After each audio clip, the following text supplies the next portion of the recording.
बार लोकसभा चुनाव आने से पहले अनेक प्रकार के विपक्ष की ओर से सीगुफा छोड़ा जाएगा।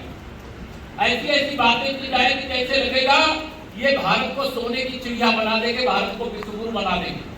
लेकिन जब सत्ता में थे तब इन्होंने कुछ किया नहीं। जब सत्ता से चले गए तो सब कुछ करना है या याद आ रहा।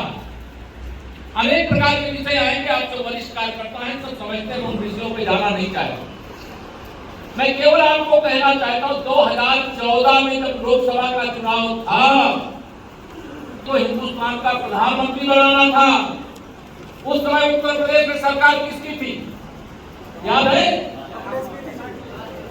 केंद्र में कांग्रेस थी, उत्तर प्रदेश में समाजवादी पार्टी थी। उस समय अराजकता का वातावरण था, कानून व्यवस्था ध्वस्त थी। शाम के समय कोई घर से माताएं बहनें को निकलना दूर, घर के किसी बच्चे को बड़ों को भी निकलने से रोकने का काम किया जाता था। लेकिन ऐसे समय में जब देश में कांग्रेस की, प्रदेश में समाजवादी पार्टी की सरकार थी, इन दोनों सरकारों के खिलाफ आपने लड़ाई लड़ी और भारतीय जनता पार्टी का कमल 2014 में भी खिलाया और 2017 में भी खिलाया। इसके लिए मैं आपको क्यों यह बात कह रहा हूं?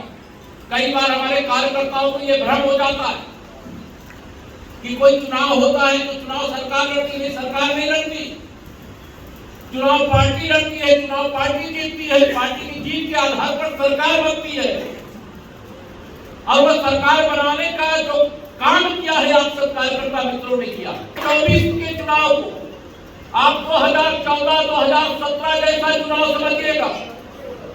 कई बार विरोधी कुछ नहीं होगा, कहेंगे अरे आपकी बात तो आगेदार सुनता नहीं है, आपकी बात तो घाटी वाला सुनता नहीं है। उनको सुने, जो आप जनता की समस्या उनका समाधान करें, इसके लिए कड़े से कड़े आदेश और निर्देश में देकर के जाऊंगा। लेकिन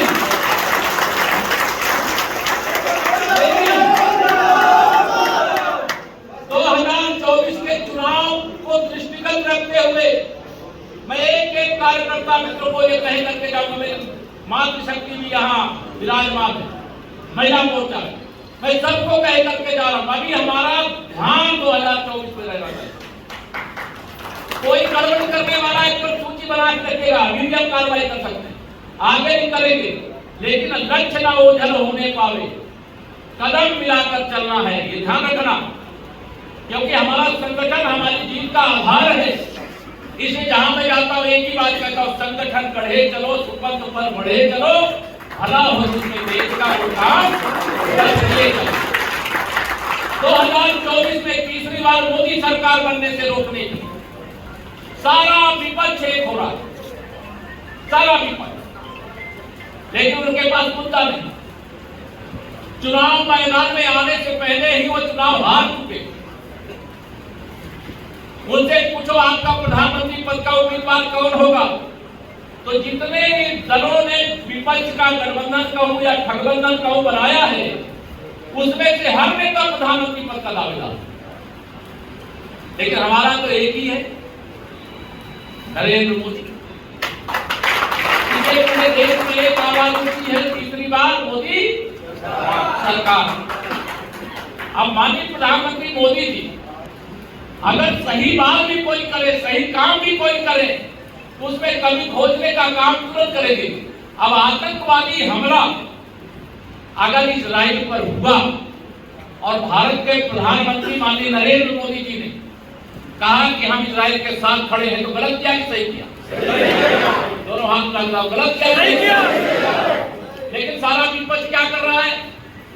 सारा विपक्ष कह रहा है कि मोदी जी गलत बोले, इजराइल के साथ नहीं खड़े होना चाहिए। आतंकवादी हमला अमेरिका के ऊपर हो, चाहे फ्रांस के ऊपर हो, चाहे ब्रिटेन के ऊपर हो, चाहे भारत के ऊपर हो, चाहे इजराइल के ऊपर हो, आतंकवादी हमला तो आतंकवादी है और आतंकवाद का विरोध करना भारत की नीति है।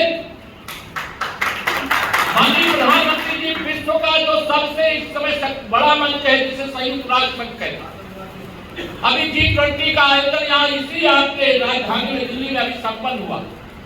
पूरी दुनिया के सामने हमारे प्रधानमंत्री जी ने वसुधैव कुटुंबकम की बात कही। क्या कहा? हम लोग तमाम कथा चलती रहती, तमाम आयोजन होते रहते, वहां क्या जयकारा लगता है?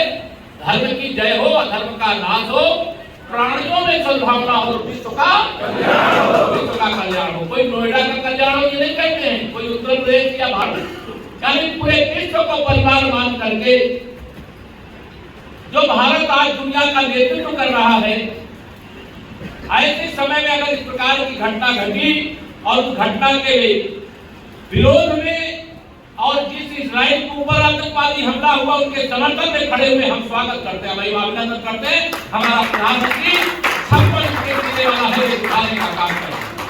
मैं आप सब लोगों से कहना केवल ये चाहता हूँ, इनकी जो नीति है उसमें क्या मेरे प्रधानमंत्री क्या कहा है? उन्होंने 2024 के चुनाव से पहले हर कार्यकर्ता के सामने एक मंत्र है, माननीय प्रधानमंत्री जी ने कहा है भ्रष्टाचार भारत छोड़ो। कहा है नहीं कहा है? मालूम है? भ्रष्टाचार भारत छोड़ो, तुष्टीकरण भारत छोड़ो।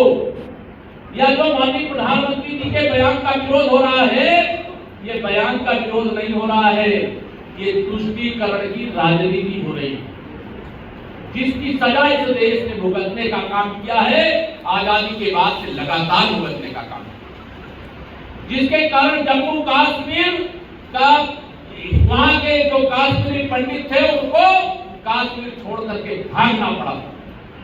ये धारा 370 किसने लगाया? ये कांग्रेस ने लगाया। अब कांग्रेस वालों से पूछो तो अब धीरे से हिम्मत तो नहीं करते आजकल, लेकिन शुरू में कई बार बयान भी दिया कांग्रेसियों ने कि कांग्रेस की सरकार देश में आएगी तो हम धारा 370 फिर लाएंगे। आप बताइए देश स्वीकार करेगा क्या? देखिए माननीय नरेंद्र मोदी जी के नेतृत्व में आप सबके परिश्रम के कारण जब देश में सरकार बनी थी, संभव हुआ।